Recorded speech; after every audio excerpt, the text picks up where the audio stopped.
Beleza, vamos abrir junto, abre comigo lá em Josué, capítulo 5, versículo 9, e bora lá buscar Jesus. Eu estou animado para ministrar uma palavra, eu creio que vai ser um tempo e uma palavra poderosa que vai ministrar o teu coração. Então, abre a tua mente, abre o teu coração, que vai ser bom demais.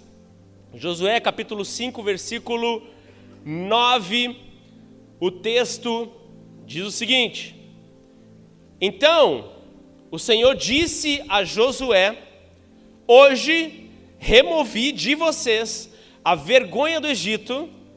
Por isso aquele lugar foi chamado de Gilgal até o dia de hoje. De novo, vou ler de novo, muita calma nessa hora. Então o Senhor disse a Josué: Hoje removi de vocês a vergonha do Egito. Por isso aquele lugar foi chamado de Gilgal até o dia de hoje. Feche os teus olhos, vamos orar juntos. Peça a concentração e a presença de Deus para que você saia desse lugar edificado pela palavra. Bora!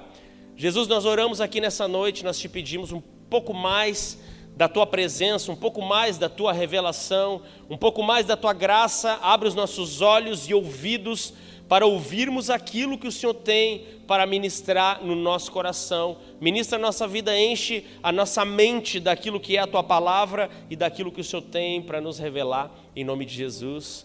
Amém. Meus amigos, está na moda agora jogar nas bets, né? Tem gente aí jogando na bet? Levanta a mão aí, levanta a mão, vamos ver quem é os pecadores da igreja. Já sabemos por quem orar, né? Não foi à toa a tua vinda. Tá na moda agora o tal da bet, tu vai assistir um jogo de futebol, inclusive eu não sei quem ganhou aí, foi a Inglaterra ou foi a Noruega? A Inglaterra? Lamentável. Então, tá na moda, você vai assistir um jogo, tem bet para tudo quanto é lado, tem apostas para todos os lados. E todo mundo, né, muita gente está envolvido com isso, o Brasil está muito envolvido com essas coisas, e a coisa da aposta. E esses dias olhando um jogo de futebol desses, e aí apareceu muita propaganda de bet, e eu lembrei de uma viagem que eu fiz em 2017. Eu fiz uma viagem muito legal. Em 2017 a gente foi para a Califórnia, e a gente fez um tour, ficamos 17 dias dando uma volta lá na Califórnia. Fomos no Yosemite, fomos fomos aonde mais a gente foi? Eu não lembro de nada, só sei que eu fui. Quem organizou a viagem foi um amigo meu. E a gente foi para várias cidades legais, San José, né, uma cidade muito legal. Mas nesse processo a gente foi também para Las Vegas. E a gente queria conhecer Las Vegas. Eu lembrei agora dessa história porque tem tudo a ver, Las Vegas, aposta e tudo mais. E a gente foi para Las Vegas, e eu digo para vocês, meus amigos, que Las Vegas está visto. Eu não pretendo ir nunca mais na minha vida. Lá eu vi das cenas mais deploráveis da minha vida. Né? A Jéssica diz, ela tem uma frase bem de crente, né? Os crentes meio, aqueles crentes que vê diabo em tudo, ela é dessa. Ela falou, quer dizer, ela não é dessa, mas para isso ela foi. Ela disse que lá o diabo está sentado, ela disse. Né? Palavras da Jéssica, fecha aspas. E de fato tem um clima meio pesado lá. Eu acho que de fato existe um clima espiritual meio tenso, porque a gente viu cenas lá deploráveis de pessoas agarradas no cartão de crédito, ele grudado no pescoço da pessoa. E a gente ficou num hotel que era num cassino, assim, e pode parecer chique, mas não, é os mais baratos, sabe? É uns hotéis com cheiro de cigarro. Foi onde a gente ficou para baratear ao máximo a nossa viagem. Mas eu lembro que um dia, no dia seguinte de manhã, numa desses momentos, eu falei, cara, eu vou descer para pegar um café no meio do cassino. Tinha um café e a gente desceu, então eu desci até lá.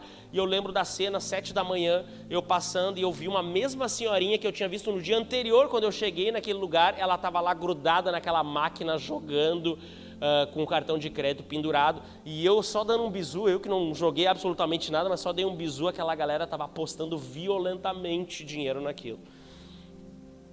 Gente, eu lembrei dessa história, lembrei desses momentos de ver tanta tristeza, muitas vezes, de pessoas viciadas em tantas coisas. E eu fico imaginando a cena de alguém que, imagina lá nesses cassinos que a gente passou e entrou e viu como é que eram esses lugares, a gente viu muita coisa velha, muita coisa antiga. E eu fiquei imaginando a cena de alguém que ela está ali jogando aquele jogo, apostou. Eu não vi ninguém ganhar nada, né, enquanto a gente estava ali, até a gente não ficou muito tempo observando. Mas imagina a cena de alguém que, depois de muito jogar, ela está jogando esse jogo e ela simplesmente desiste, ela perdeu tudo que ela tinha, ela levanta e vai embora. Só que ela não percebeu que no meio, naquele processo daquelas máquinas velhas, aquela máquina travou e antes de ela ir embora, ela tinha vencido alguma coisa ali e ela talvez tivesse ganho muito dinheiro, só que ela não percebeu, ela foi embora, foi para casa, não percebeu que tinha ganho naquele jogo que ela estava jogando. Quando ela chega em casa, alguém então vai atrás dela, tenta descobrir pelas câmeras e vai atrás dela. Imagina a cena de alguém que talvez tenha colocado todo o seu recurso nisso, tenha tentado os seus últimos testes nessa máquina, nesses jogos, mas ao ir para casa foi triste e mais um dia derrotado porque não venceu e não ganhou absolutamente nada. Imagine que essa pessoa de fato ganhou, mas ela vive como se não ganhou. Ela ganhou, mas ela vive como se não tivesse ganhado. Muitos de nós estamos vivendo exatamente assim. Quando nós olhamos para a nossa vida da fé, o Evangelho não é sobre necessariamente algo que vai acontecer. O Evangelho é sobre algo que também já aconteceu. Na cruz do Calvário, nós temos vitória em Cristo. E isso nos leva àquilo que eu preguei na semana passada. Nos leva à celebração, nos leva à alegria, nos leva à contemplação, nos leva à prostração, nos leva a nos colocarmos de joelho, nos leva a um tempo de alegria. É isso que é o Evangelho. Muda a nossa história e a nossa perspectiva. Nós agora passamos a ver que nós somos em Cristo, como diz Paulo, mais do que vencedores. Vocês estão comigo? Em Cristo nós somos mais do que mais alto, vamos lá, que nem animador de torcida, porque vocês estão muito quietinhos. Em Cristo nós somos mais do que vencedores. Amém, amém. Chegamos lá, vamos devagarinho, vamos aquecendo vocês. Em Cristo nós somos mais do que vencedores. Muitas vezes nós não conseguimos olhar para trás e ver que nós somos vencedores. Muitas vezes nós somos perdoados, mas não agimos como se. Nós somos perdoados, mas no dia seguinte, a um culto, à igreja, ao fim de semana, a semana é carregada de palavras pesadas. De eu não presto, de eu não valho, de eu não tenho condições, de eu não tenho chances.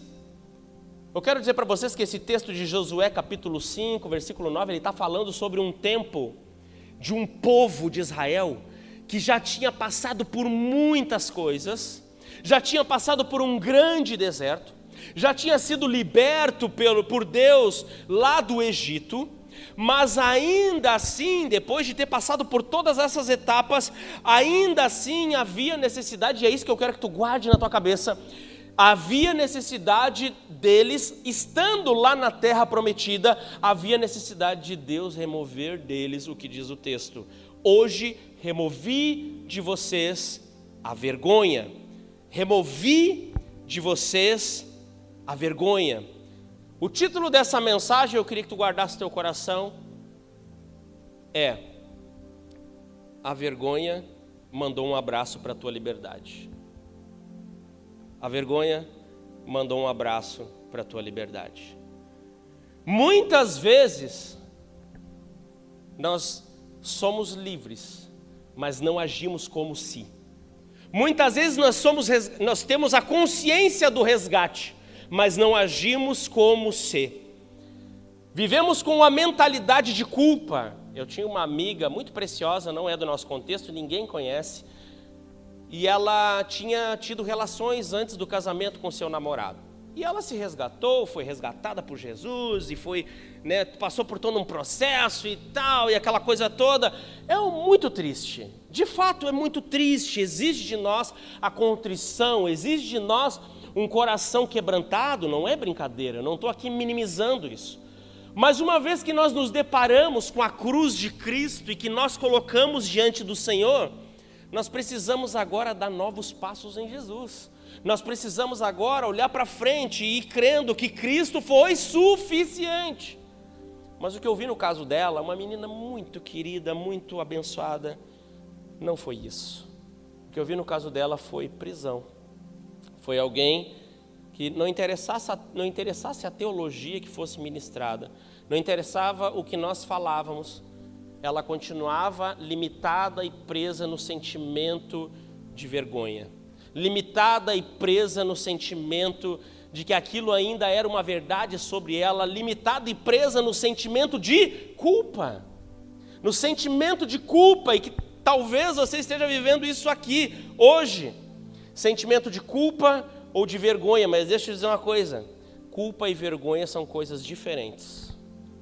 Guarda isso no teu coração. Culpa e vergonha são coisas diferentes, e muitas vezes você está tentando matar uma doença com um remédio errado. Eu lembro esses dias eu estava vendo um videozinho de uma médica, a médica disse o seguinte, ela deu a receita para as meninas, tinha 4 garotas na casa, ela deu a receita para as meninas, todas estavam chegando na puberdade, ela disse, vocês têm que tomar anticoncepcional.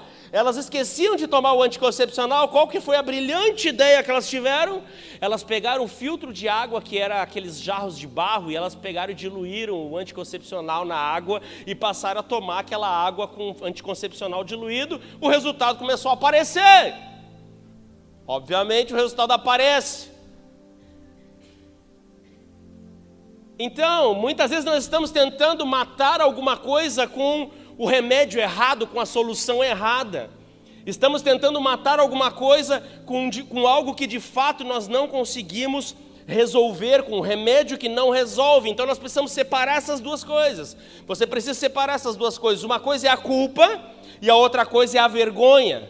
A culpa, meus amigos, é aquilo que você fez. A vergonha é como você se sente. A culpa é aquilo que você fez e a vergonha é aquilo que você sente. A culpa, quando você coloca aos pés da cruz, você diz, Jesus, me perdoa. Jesus, eu te coloco a minha vida diante do Senhor, muda a minha história. Jesus, eu estou arrependido, eu quero mudar de vida. Isso não serve para mim, eu entendo que isso não é para mim como filho. Quando você faz isso, a culpa ela é removida, não existe uma fila de espera. Tem cristão que fica pensando assim, todo dia eu vou me humilhar e de algum jeito ele acha que é um joguinho de caça-níquel, que ele vai lá e bota uma moeda e ele vai tentando até que saia, aquele perdão vai sair a hora que fechar 3 vezes 7 naquela máquina. Não, quando você está arrependido no seu coração e diz, Deus, me perdoa, muda a minha história, Deus, eu estou arrependido pelo que eu fiz, automaticamente a cruz de Cristo, ela vem sobre você, o sangue de Jesus vem sobre você, e agora já não existe mais condenação para aqueles que estão em Cristo Jesus. Isso é a culpa foi removida, a culpa foi destruída por meio do sacrifício de Cristo. Então a culpa ela diz, eu cometi um erro, você diz, eu cometi um erro, a cruz é suficiente. A vergonha diz, eu sou um erro. Eu sou um erro. É mais profundo, é mais difícil de tirar. É mais difícil. Culpa, meus amigos, então, é a ferida curada pela cruz. E vergonha é a cicatriz que você esconde sem motivos. Você esconde sem motivos. E é onde muitas vezes os cristãos ficam presos. Na ferida da cruz, na ferida que a cruz não alcançou, na vergonha que nós estamos colocando diante de Deus, ainda como algo que não é passível de ser destruída pelo poder da cruz de Cristo. Deixa eu contar uma história para vocês. Nós estamos falando aqui de Josué, mas o que veio antes? O que veio antes ao longo dessa jornada? Nós estamos falando de Josué e ele já está lá, em capítulo 5, versículo 9, ele já está lá junto com o povo na terra prometida, mas vamos voltar um pouco antes, lá em Êxodo capítulo 14, versículo 11, o texto diz o seguinte, Êxodo capítulo 14, versículo 11, o texto diz, disseram a Moisés,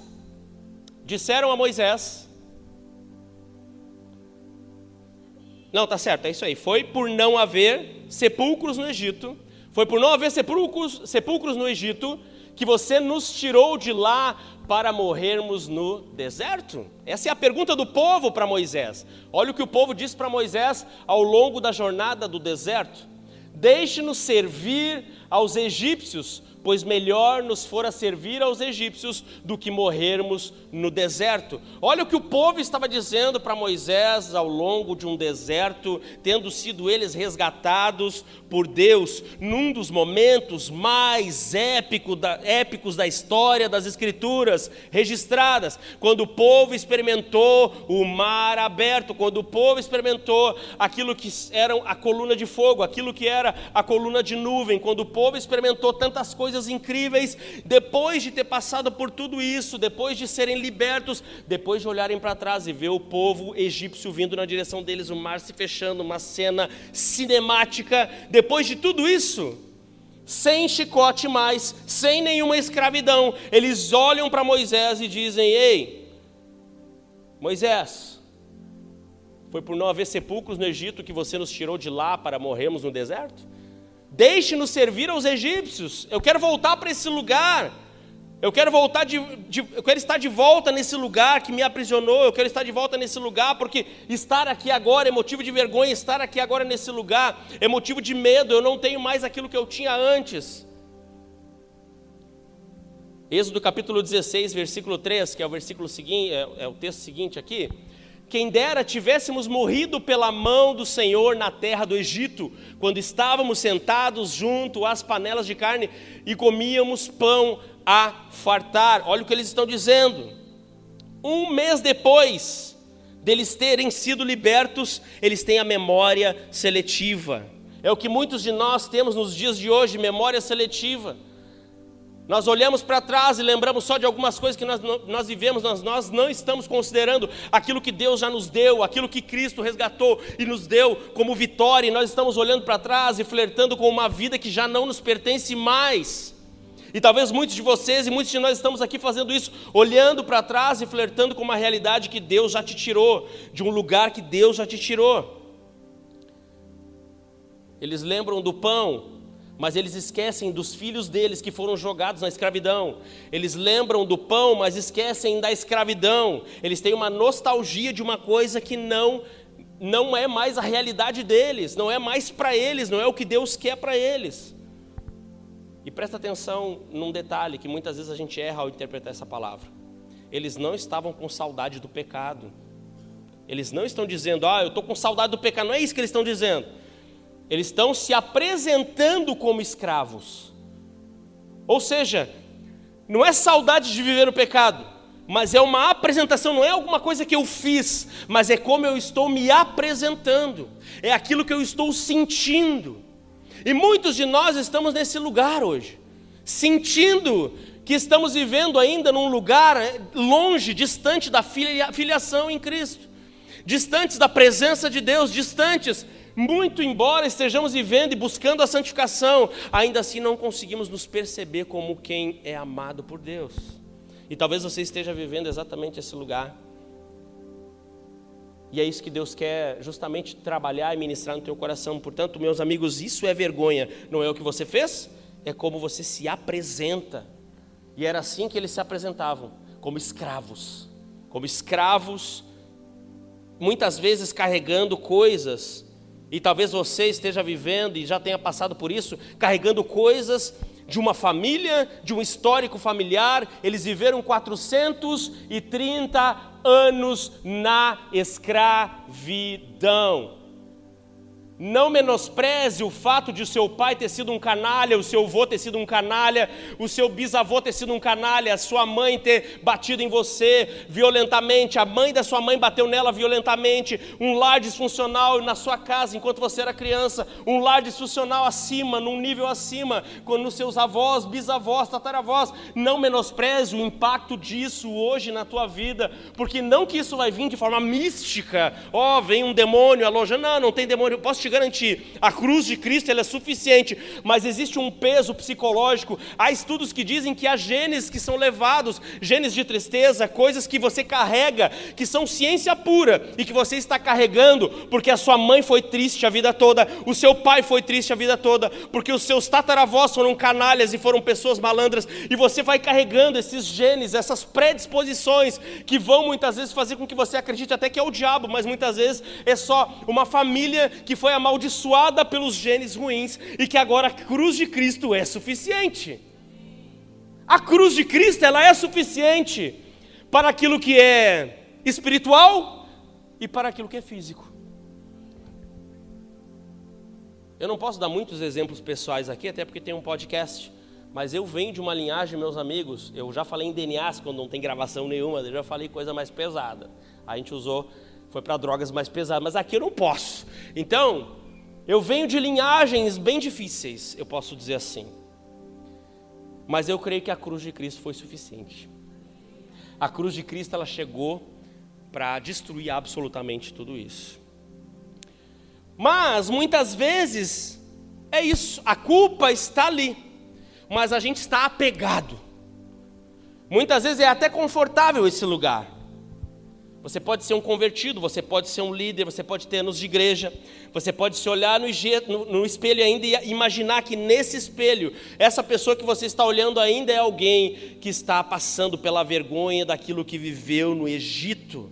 A libertação ela foi real, você já está vivendo um lugar novo, mas ainda está na vergonha do Egito. Sabe, deixa eu dizer uma coisa para vocês, a vergonha, ela é a última corrente que rompe porque é a única que a gente de fato mesmo segura.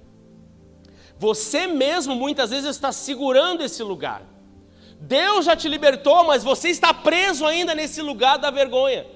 Deus já te libertou, mas você ainda está preso nesse ambiente que te prende de você dar passos mais profundos com Jesus. Porque você ainda tem esse olhar coitado sobre a vida, esse olhar triste sobre tudo, porque no fundo você pensa que ainda não é suficiente, ainda tem algo a mais que você precisa fazer, ainda não é suficiente você dizer para Jesus, eu me arrependo, não é suficiente você chegar aos pés da cruz, não, ainda você precisa de algum flagelo pessoal que faça com que a tua humilhação compense a vergonha, mas isso é só uma mentira que colocaram na tua cabeça, porque no fundo isso é uma forma de o inimigo ou você mesmo aprisionar-se e não avançar na sua jornada espiritual com Jesus. Por isso, é uma corrente difícil de soltar. Está na mente, está no nosso coração. Somos nós mesmos que estamos prendendo e ela é segurada por dentro. Tem um texto lá em Gênesis capítulo 3, versículo 9, que diz assim: E o Senhor Deus chamou o homem e lhe perguntou, onde está você? Depois da queda em Gênesis capítulo 3, essa foi a primeira pergunta que Deus fez para o homem. Onde você está? Não é uma pergunta de GPS, é uma pergunta para saber como eu me posiciono diante de Deus, diante do meu pecado. Como eu me posiciono diante do Senhor quando eu já cometi um erro? Sabe o que Adão fez? Ele correu para um esconderijo. Foi se esconder, pensando que Deus viria para cobrá-lo. Pois lá em Gênesis 3:11, agora, o texto diz, Deus perguntou, quem foi que lhe contou que você estava nu? Quando Adão e Eva se olham, se envergonham um do outro. Até então eles viviam de boa, bem de boa. Tem uma coisa que acontece agora lá em casa, e é legal o filho assim, porque a gente tem os causos. A Lisa, ela está numa fase que ela está desfraudando, já desfraudou, né? Já desfraudou. E aí, meus amigos, olha o que está acontecendo e olha o que te aguarda, Lucas. Tá? Olha o que te aguarda. Vem que está bem quentinho, que ainda não tem filho. A Lisa agora está numa fase que é o seguinte, ela vai lá e faz as necessidades dela, e ela me chama, pai, vem ver. Vê se eu posso com isso. E aí eu tenho que chegar lá, e é óbvio que como a gente está incentivando ela a desfraudar, então a gente tem que ver e aplaudir ainda. Tipo assim, uau, uau, vamos dar tchauzinho agora. Tipo, é um negócio inconcebível para alguém adulto, mas é uma criança, então existe uma beleza, mesmo nisso. Existe uma beleza, uma poesia, existe uma coisa bela nisso. Em que alguém que ainda não tem filho fica assim, mas tipo assim, cara, tu é o pai, tu é a mãe de alguém, e aquilo é um estágio novo na vida dessa criança. Então ela quer que eu vá lá ver aquilo que ela produziu lá. Então tipo assim, cara, é um negócio, é o ápice de tu pensar, essa pessoa não tem a menor vergonha na cara. Essa pessoinha de nem 3 anos tem ainda, não tem nenhuma vergonha. É desprovida de nenhum tipo de vergonha. Ela está ali, simplesmente pura e bela de coração. A culpa, nós anulamos com a cruz. A culpa, ela começou lá quando Adão, ele pecou. O mundo caiu, a Bíblia diz que todo o cosmo cai. Absolutamente tudo cai. Nós como crentes, nós vamos resgatar isso. Amém? Nós como cristãos, um dia eu vou olhar para o lado e não vai ser só esse culto aqui. Nós vamos olhar para o lado e vai estar junto o nosso bom pastor à frente. E nós vamos estar restaurando todas as coisas. Juntos, ele nos convidou para esse lugar de restauração. Mas a culpa, ela começa a surgir justamente quando nós caímos. Em Gênesis 2, Gênesis 3, a queda, o cosmo cai. A culpa vem, Cristo vem com a solução. Nós resolvemos por meio do perdão e o sacrifício vicário de Cristo na cruz. Agora nós temos a vergonha que vem sobre nós como um lugar que nos impede muitas vezes de ver a Cristo. E aí, quando nós olhamos para esse texto, nós vemos, de onde vem a culpa da queda? De onde vem a vergonha? O que o texto diz? Deus perguntou: quem foi que lhe contou que você estava nu? A vergonha não vem de um sentimento. A Lisa, ela ainda está fazendo o que faz até o dia que alguém vai dizer para ela isso. E é meio estranho. Porque ela vai a convívio social, ela vai convivendo com a queda. A criança, ela vai convivendo com a queda e vai se adaptando à queda. Até que ela vai começar a sentir vergonha. Ainda não. Quem foi que te contou que você estava nu? Quem foi que te contou? Isso pelo qual você tem se envergonhado. Se Cristo na cruz já removeu a tua culpa. Quem foi que te contou isso que te impede de dar passos em Jesus? Se Cristo já mudou a tua história. O texto de Gênesis 2, 25 diz o seguinte: ora, um e outro, o homem e sua mulher, estavam nus e não se envergonhavam. Um pouquinho antes, o texto diz isso. Ou seja, muito do que você tem de vergonha hoje é só aquilo que foi soprado no seu ouvido. Foi soprado no seu ouvido que o sacrifício de Jesus não é suficiente. Você deu vozes a algum pensamento. Você deu espaço para alguma coisa, mas no fundo, você que deu esse espaço. E eu creio que hoje é um dia de nós dizermos: sai para lá, Cristo é suficiente, sai para lá, Jesus mudou a minha vida, sai para lá, eu não vou dar mais espaço para essas vozes. Aqui nesse caso foi a própria serpente, foi o próprio diabo. Talvez o próprio diabo está tentando te dizer algumas coisas e tentando fazer com que você tenha esse pensamento, fazendo com que você tenha esse olhar sobre você mesmo que não deveria existir. Porque são só mentiras. A vergonha não é uma descoberta nova sobre você. É uma palavra que alguém te disse e você decorou. E é isso. Você se agarrou a essa realidade. E essa realidade ainda faz parte de uma realidade caída. Ainda faz parte de uma realidade que não é a sua versão, a versão que Cristo vê de você. Muito bem. Entre esse povo sair de Israel e chegar no lugar onde eles estavam, lá no livro de Josué, capítulo 5, o texto, lá, os textos vão falar de tudo que eles viveram ao longo desse caminho, de tudo que eles passaram, a distância. E se nós analisarmos, Deus, ele foi muito pedagógico. Deus, ele não queria simplesmente que aquele povo que estava saindo, se livrando do lugar da prisão, chegasse num lugar novo e simplesmente passasse a viver uma nova realidade. E lutasse as batalhas com as armas que tinha. Não, Deus tinha que fazer com que eles passassem por um processo pedagógico. E por isso o caminho que eles fariam entre a saída lá do Egito e a chegada na Terra Prometida, dizem que é de algumas semanas. Mas eles levaram 40 anos para percorrer esse trajeto. Hoje ainda eu estava sentado no café da manhã E aí, eu estava sentado no café da manhã e a Jéssica disse assim para mim.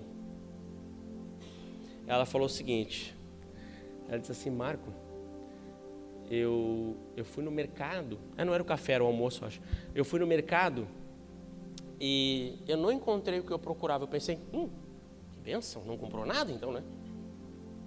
Não comprou nada, saiu do mercado. Ela fez a volta em todo o mercado e comprou um monte de coisa. Então assim, ela não achou o que ela queria, mas comprou um monte de coisa.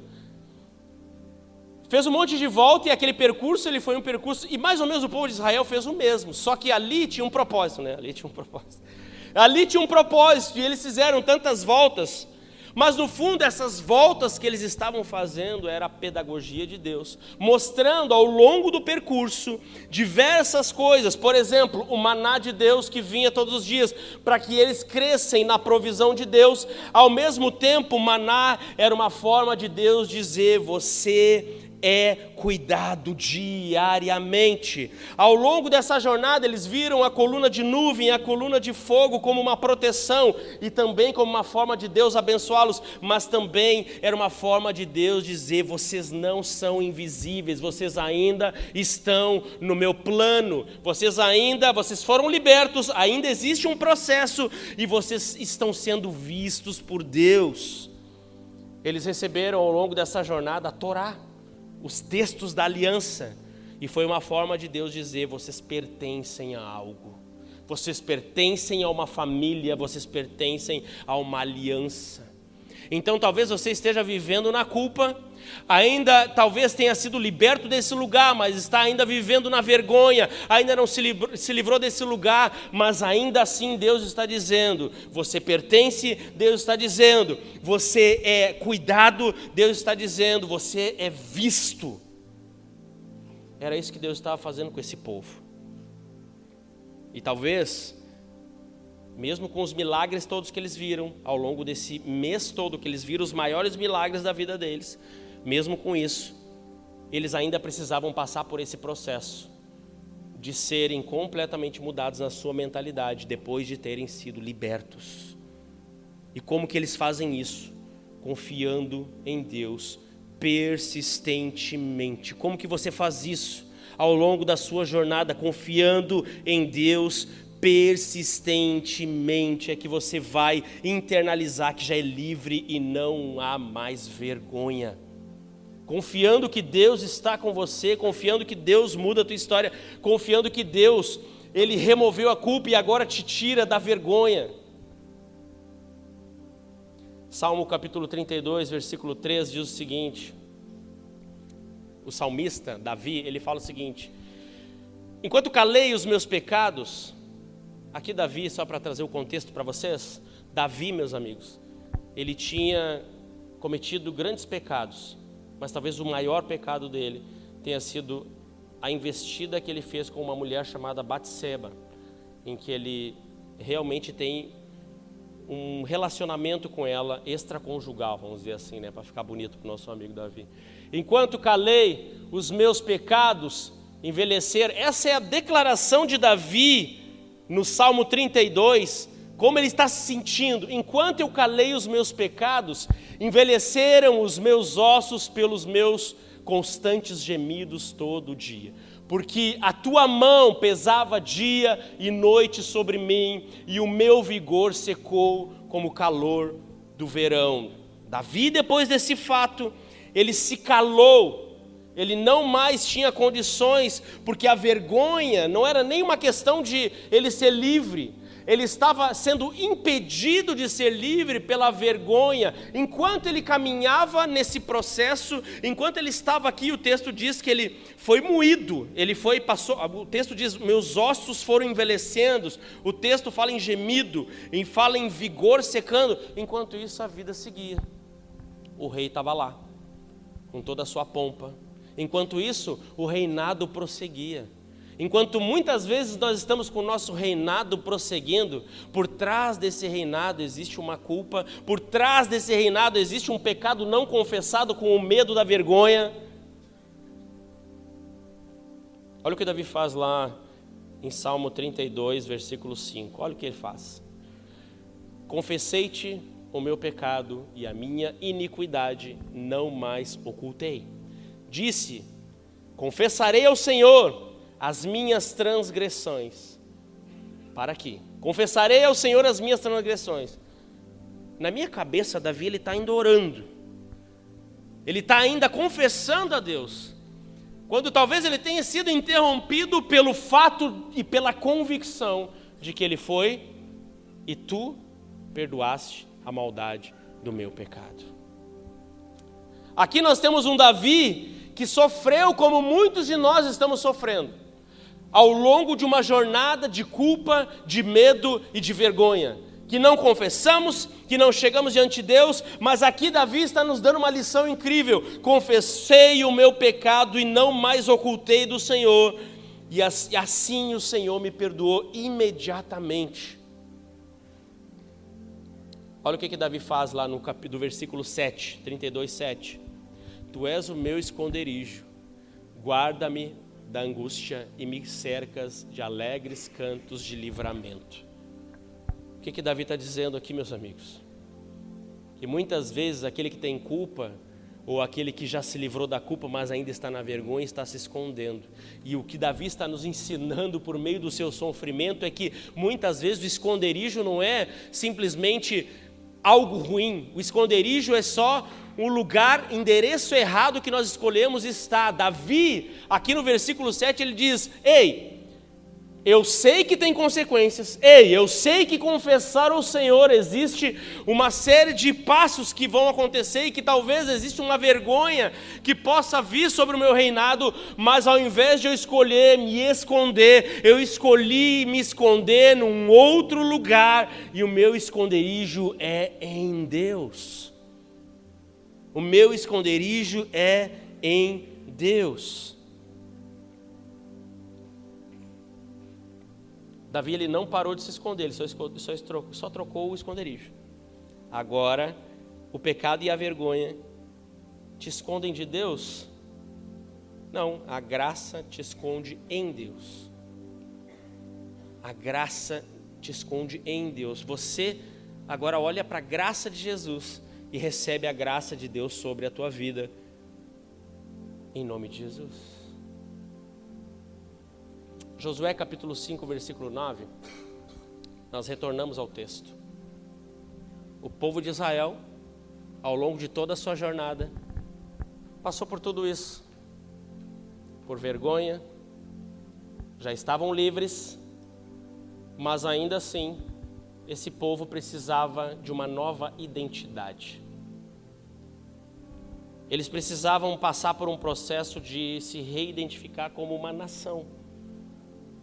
Eles saíram do Egito há 40 anos atrás, mas Deus, lá em Josué capítulo 5, versículo 9, diz, voltamos ao texto inicial: então o Senhor disse a Josué: hoje removi de vocês a vergonha do Egito. Por isso aquele lugar foi chamado de Gilgal até o dia de hoje. Por que Deus removeu a vergonha deles só naquele momento ali? Porque eles precisavam passar por um processo. Por que você está passando por tantas coisas na vida e ainda vive uma vida de vergonha? Porque talvez você tenha que passar por esses processos.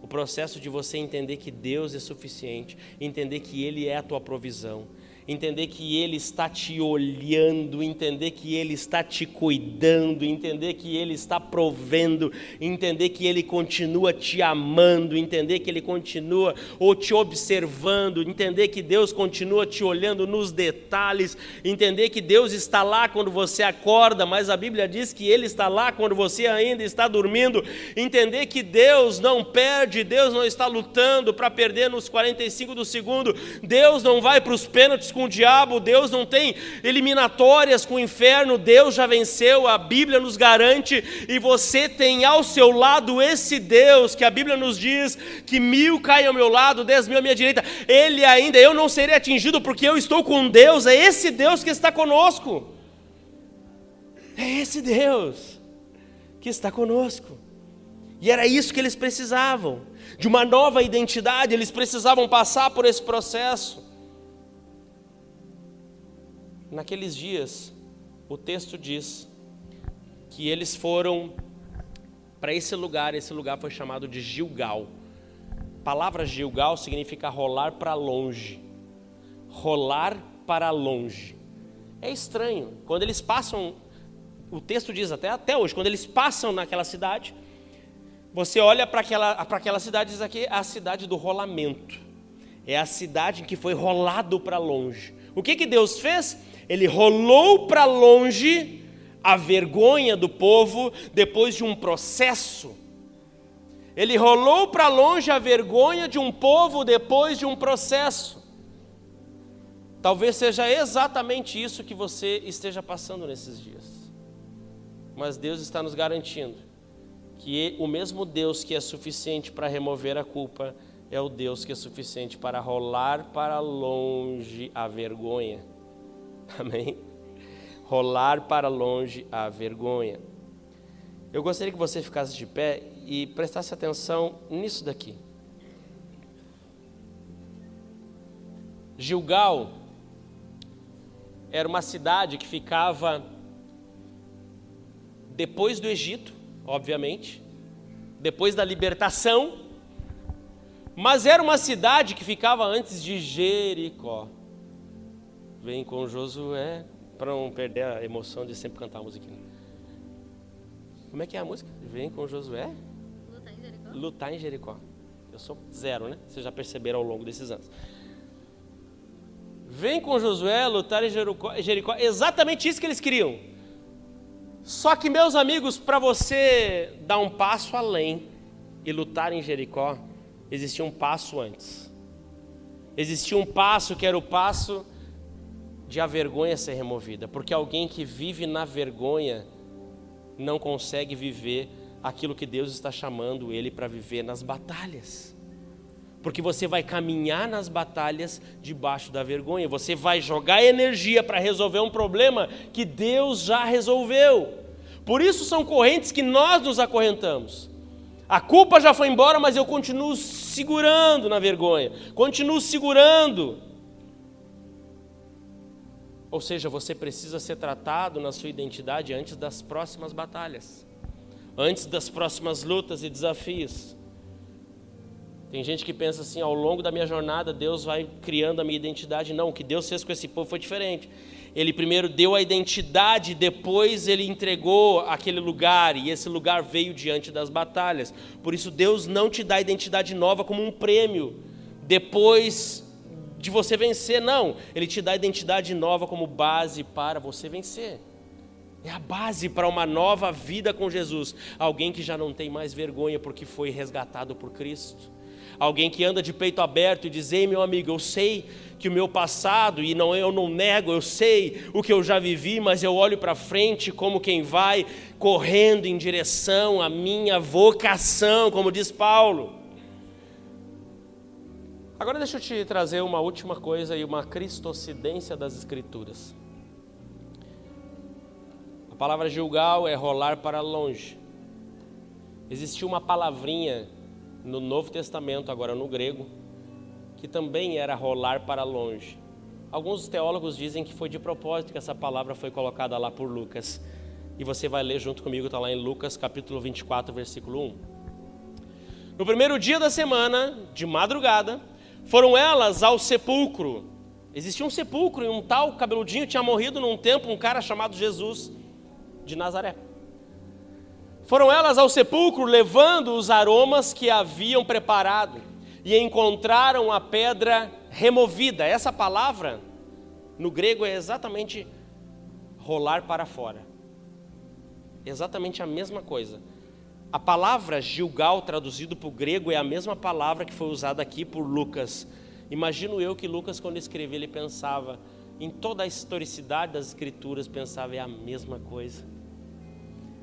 Existe uma vergonha, ele tinha opções, está sendo sincero e honesto na teologia. Lucas tinha opções de palavras para colocar aqui, mas ele resolveu colocar que encontraram a pedra rolada para longe do sepulcro. Entrando contudo, não acharam o corpo do Senhor Jesus, porque aquilo que simbolizava a vergonha já não estava mais lá. A morte daquele que se propagou como Deus todo aquele tempo era uma grande vergonha. Jesus na cruz era uma grande vergonha. Então haveria de ter um momento ou não que Cristo sairia desse lugar e mostraria ao mundo que aquilo que era vergonha agora foi destruído por uma vitória maior ainda, que é a sua ressurreição. Então é isso que Lucas está dizendo. Foi rolado para longe a vergonha que estava sobre o nosso mestre, porque agora ele ressuscitou. Isso aqui é muito profundo e eu gostaria que tu guardasse teu coração. Jesus, como o servo sofredor de Isaías 53, de uma vez por todas, ele rolou para longe toda e qualquer vergonha que você possa ter. Ele foi, como diz o texto de Isaías, aquele que foi humilhado e o seu rosto não foi sequer conhecido. Jesus, como uma figura humana, sofreu até estar feio o suficiente para ser humilhado, cuspido, e para que nós pudéssemos hoje olhar para a cruz e dizer: isso que foi feito foi suficiente. Você não precisa mais carregar esse lugar nas suas costas. Que ao olhar para você, você possa dizer: Gilgal, foi rolado para longe. Rolado para longe o medo, onde a Bíblia diz que no amor de Deus no amor de Deus todo medo é lançado fora. Esse é um dia de você sair daqui liberto não de um pecado, talvez até sim, mas você sair daqui liberto da vergonha.